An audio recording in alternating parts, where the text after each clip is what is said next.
নরসিংদী কারাগারে হামলার পর পালিয়ে যাওয়া কয়েদিদের মধ্যে আত্মসমর্পণ করেছে 481 জন। এছাড়া গ্রেফতার করা হয়েছে কয়েকজন জঙ্গিকে।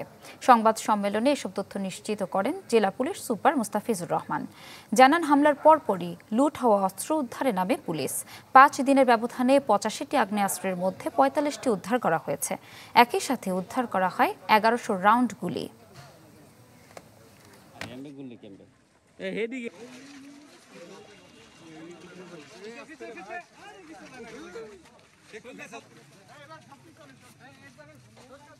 কয়েকজনকে অস্ত্র সহ গ্রেপ্তার করেছে, আর একটি বড় অংশ আমরা বিভিন্ন সোর্সিং এর মাধ্যমে আপনাদের সহায়তায় আমরা এগুলো উদ্ধার করেছি। 85টি আগ্নেয় অস্ত্র, তারপরে এই 826 জন কয়েদিকে তারা নিয়ে যায়। তো আমরা জেলা থেকে এ পর্যন্ত 85টি আগ্নেয়াস্ত্রের মধ্যে 45টি আগ্নেয়াস্ত্র উদ্ধার